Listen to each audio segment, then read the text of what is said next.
Inter ఎంఈసీతో పాటు CA foundation చదివే విద్యార్థులకు సుమారుగా 1000 గంటలు బోధిస్తున్న విద్యా సంస్థ. ఇతర విద్యా సంస్థల్లో చదివే విద్యార్థులను అడిగిన తరువాతే మాస్టర్ మైండ్స్ లో రామప్రసాద్ గారు, SBI ఫండ్స్ లో మనం కొత్తగా వింటున్నది SIP మిత్ర అని వింటున్నాము. సో ఈ SIP మిత్ర అంటే ఏంటి? దీంట్లో ఎవరు ఇన్వెస్ట్ చేయొచ్చు? ఇది దేనికి యూస్ఫుల్? ఒకసారి చెప్తారా? SIP మిత్ర ఇది రీసెంట్గా వచ్చిన NFOలో వాళ్ళు ఎక్కువగా ఇది బ్రోచర్లో ప్రింట్ చేసి మరీ పబ్లిష్ చేశారు SIP మిత్ర. ఓకే, అయితే లెట్స్ నాట్ అంటే మనం ఒక SBI ఒక బ్రాండ్గా ప్రమోట్ చేయదు, కానీ అసలు ఆ SIP మిత్ర కాన్సెప్ట్ని అర్థం చేసుకుందాం. Okay, similar concept earlier ICICI mutual ఫండ్స్లో కూడా చెప్పారు. వాళ్ళు దాన్ని ఫ్రీడమ్ సిప్ అన్నారు, వీళ్ళు మిత్ర సిప్ అన్నారు. ఓకే, అంటే యాక్చువల్గా ఈ కాన్సెప్ట్ ఏంటంటే SIP అండ్ SWP కాంబినేషన్లో ఒక ఫైనాన్షియల్ ప్రొసీజర్ని డిఫైన్ చేయటం. Okay, SIP and SWP. అయితే ఇప్పటి వరకు SIP అంటే ప్రతి ఒక్కరికి తెలిసిపోయింది, systematic investment plan. Every month ఒక డేట్కి ఒక ఫిక్స్డ్ అమౌంట్ పెడతాము, అది అద్భుతంగా పెరిగిపోతుంది. 20 years ఉంటే 1 crore అవుతుంది, 30 years ఉంటే 4 crores అవుతుంది అనుకున్నారు. అంటే SIP అనేది ఒక తమ్ము నెయిల్ అయిపోయింది. 3000 పెట్టండి 10 కోట్లు అని కూడా పెట్టుకోవచ్చు. ఎందుకంటే 10 కోట్లు ఎప్పుడు అవుతుంది? 30-40 years ఉంటే అవుతుంది. అప్పుడు దానికేం వాల్యూ ఉండదు. ఓకే, ఈ SIP మిత్ర ఆర్ ఫ్రీడమ్ SIP అంటే ఏంటంటే మీరు కొంతకాలం పాటు SIP ద్వారా ఇన్వెస్ట్ చేసి అక్కడితో మీ SIPని ఆపేసి మీరు ఎలాగైతే సిస్టమాటిక్గా ఎవ్రీ మంత్ ఇన్వెస్ట్ చేశారో అలానే ఎవ్రీ మంత్ సిస్టమాటిక్గా మీరు కొంత అమౌంట్ వెనక్కి తీసుకోవటాన్నే ఈ SIP మిత్ర అన్నారు. ఎంత సిస్టమాటిక్గా అయితే మీరు మంత్లీ ఒక అమౌంట్ లెటర్స్ 10,000 ఇన్వెస్ట్ చేస్తూ పోతే మీరు సర్టన్ పీరియడ్ తర్వాత SIPని ఆపి ఎవ్రీ మంత్ అలానే సిస్టమాటిక్గా అమౌంట్ వెనక్కి తీసుకోవటమే ఈ మిత్ర ఆర్ ఫ్రీడమ్. ఓకే, అంటే ఎలా ఉంటుంది 10 years ఇవి? SBI వాళ్ళు ఇప్పుడు వీళ్ళు పబ్లిష్ చేసింది ఏంటంటే మీరు 8 years పాటు కనుక ఒక SIP ఒక అమౌంట్ X అమౌంట్ చేస్తే 8 years తర్వాత మీకు ఎవ్రీ మంత్ ఆ X అమౌంట్ మీరు SWP ద్వారా తీసుకోవచ్చు. అంటే ఎంత ఇన్వెస్ట్ చేస్తే అంత అమౌంట్ 8 years చేస్తే.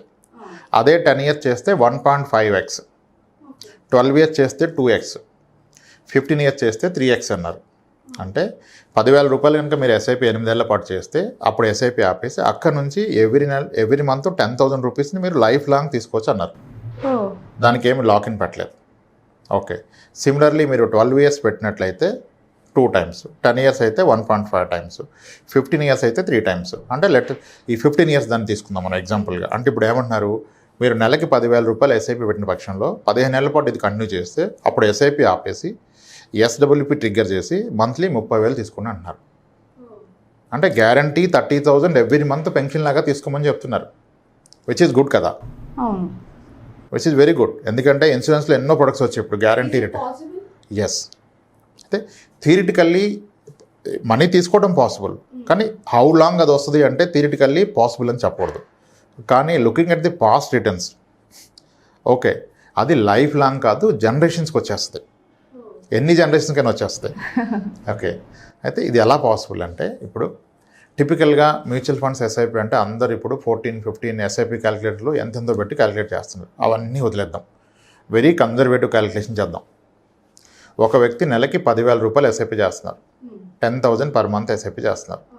ఓకే, సో ఇతను 15 ఏళ్ల పాటు చేశారు. Okay, 10,000 SIP for 15 years period చేసి అది కనుక ఒక 12% రిటర్న్ ఇస్తే 12% is a conservative return in the diversified equity fund. It's an equity fund, something like flexi cap, multi cap fund అనుకోండి.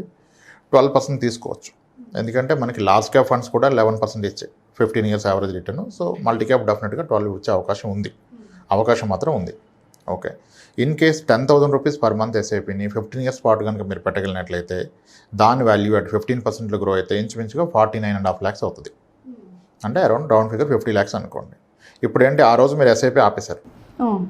SIP ఆపేస్తే మీ మ్యూచువల్ ఫండ్ అకౌంట్లో 50 లక్షల రూపాయలు జమ కూడా ఉంది. మీరు రిడెంప్షన్ కొడితే 50 లక్షలు మీ అకౌంట్కి వస్తాయి. ఇప్పుడు వీళ్ళు చెప్తున్న కాన్సెప్ట్ ఏంటి, అప్పుడు మీరు ఆ అమౌంట్ తీసుకోవద్దు, దాన్ని అలాగే ఉంచి దాని నుంచి నెలకి 30,000 రూపాయలు SWP ట్రిగ్గర్ చేయండి అంటున్నాడు. SWP అంటే systematic withdrawal plan. Systematic withdrawal అంటే మనం ఎవ్రీ మంత్ వెళ్ళి విత్డ్రా చేయకుండా ఫస్ట్ ఆఫ్ ఆల్ మ్యూచువల్ ఫండ్ని మీరు ఎప్పుడైనా ఎంతైనా విత్డ్రా చేసుకోవచ్చు.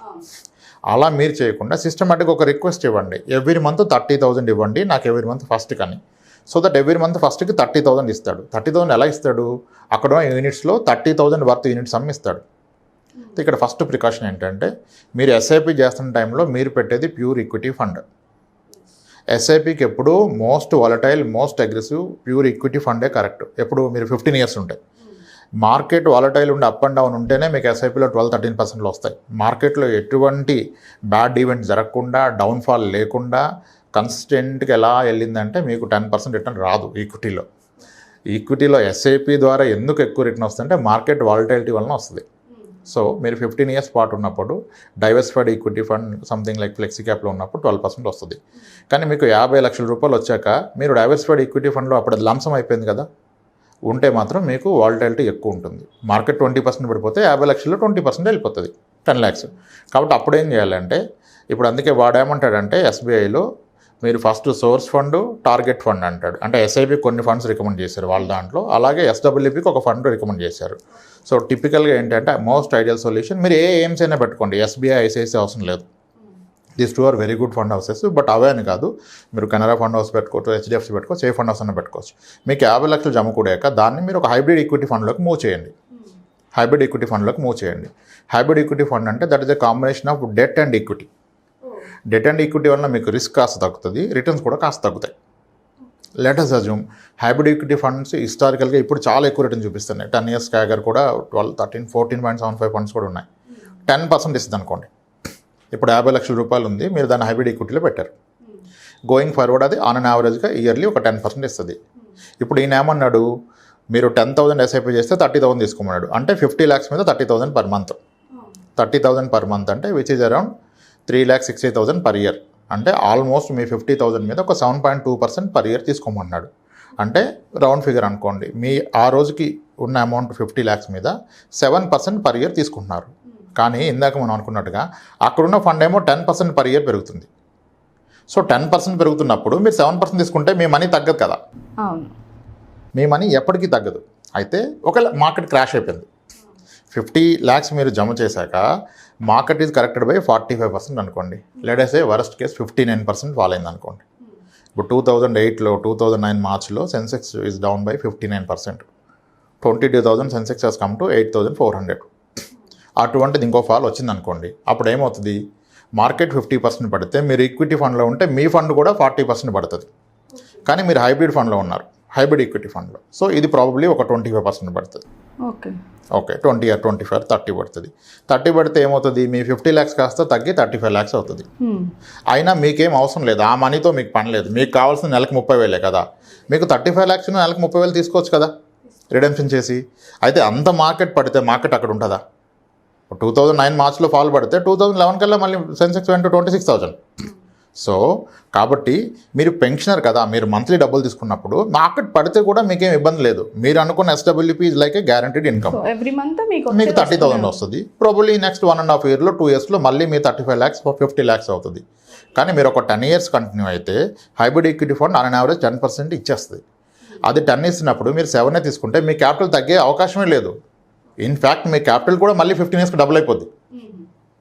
సో అంటే ఇట్స్ లైక్, అంటే మీరు పాస్ట్ హిస్టరీ చూసుకొని గత 15 years returns factoring all volatility in market factor చేసుకుంటే కూడాను ఇది క్వైట్ పాసిబుల్. 10,000 రూపాయలు నెలకి ఎస్ఐపి 15 ఏళ్ల పాటు పెడితే అక్కడ నుంచి ఎవ్రీ మంత్ 30,000 లైఫ్ టైం వచ్చేస్తాయి. సో అయితే 10,000, 30,000 బాగుంది కదా రైమింగ్ అని పెట్టకూడదు. అసలు ఇప్పుడు 45 ఏళ్ళ వయసులో ఉన్న వ్యక్తి ఉన్నాడు, 60 ఏళ్ళకి రిటైర్మెంట్, దీని మీద డిపెండ్ అవుదామంటే ఫస్ట్ నెలకి 30,000 సరిపోద్ది ఆయనకి ఖర్చు. ఆయనకి ఇప్పుడే 30,000 అయితే 60 ఏళ్ళు వచ్చాక 30,000 అవుతుంది కదా, 60,000 అవుతుంది కదా. అప్పుడు ఆయన నిజంగా ఈ కాన్సెప్ట్ వర్కౌట్ చేయాలంటే నెలకి 20,000 ఎస్ఐపి పెట్టాలి. ఇక్కడ ప్రాబ్లం ఏంటంటే రిటర్న్స్ ఎంత అవుతుంది అంటున్నారు కానీ నాకు ఎంత అవసరం చూడట్లేదు. ఖచ్చితంగా ఆయనకి 60,000 కావాలంటే 20,000 ఎస్ఐపి పెట్టాలి, 15 ఏళ్ళు టైం ఉంటాయి. ఓకే, ఇలా పర్పస్ని ఐడెంటిఫై చేసుకొని as a concept it will work out. కానీ amount may not work out for you. మీరు ఐడెంటిఫై చేసుకోవాలి మీకు ఎంత కావాలో. This a very good concept, SIP SWP concept. అంటే ఇప్పుడు ఎస్ఐపి పెట్టే ఎస్డబ్ల్యూపీ స్టార్ట్ చేయంటే అవసరం లేదు. ఇప్పుడు ఆల్రెడీ రిటైర్డ్ 60 years ఉంది, ఆయన దగ్గర 50 లక్షలు ఉంది. ఇంకా ఆయన ఇప్పుడు కొత్తగా ఎస్ఐపి పెట్టారు కదా, డైరెక్ట్గా 50 లక్షలు తీసుకొచ్చి ఎస్డబ్ల్యూపీ స్టార్ట్ చేసుకొని నెలకు 30,000 తీసేసుకోవచ్చు. ఓకే, అంటే మనం పే చేయకుండా ఉన్నదాంతోనే. ఇప్పుడు మీ దగ్గర డబ్బులు లేవు కాబట్టి మీరు ముందు జమ చేసుకొని తర్వాత ఈ ప్రాసెస్కి వచ్చారు. మీ దగ్గర ఆల్రెడీ డబ్బులు ఉన్నాయి, అప్పుడు ఇంక ఎస్ఐపి ఎందుకు, ఆ మనీ పెట్టి ఎస్డబ్ల్యూపీ తీసుకోవచ్చు. ఇప్పుడు ఈ కాన్సెప్ట్లో నేను పర్సనల్గా ఒక 60 clients ఉన్నారు నాకు, 60 years అండ్ అబవ్ ఉండి ఎస్డబ్ల్యూపీ ద్వారా మంత్లీ ఇన్కమ్, గ్యారంటీ ఇన్కమ్ తీసుకుంటున్న వాళ్ళు. మన దగ్గర 86 years old క్లయింట్ ఉన్నారు, 82 ఉన్నారు, 76, 68 చాలామంది క్లయింట్స్ ఉన్నారు. This is a perfect solution for them. అందరూ ఇన్వెస్ట్ చేయొచ్చు అంటారా? ఎవరైనా చేసుకోవచ్చు, ఏ ఏజ్ గ్రూప్ అయినా చేసుకోవచ్చు. అండ్ దీనికి నామినీస్ ఉంటారు. నా తర్వాత ఏమవుద్ది మనీ అంటే ప్రాబ్లమే లేదు. You can have multiple nominees, వాళ్ళకి పాస్ అని అవుతుంది.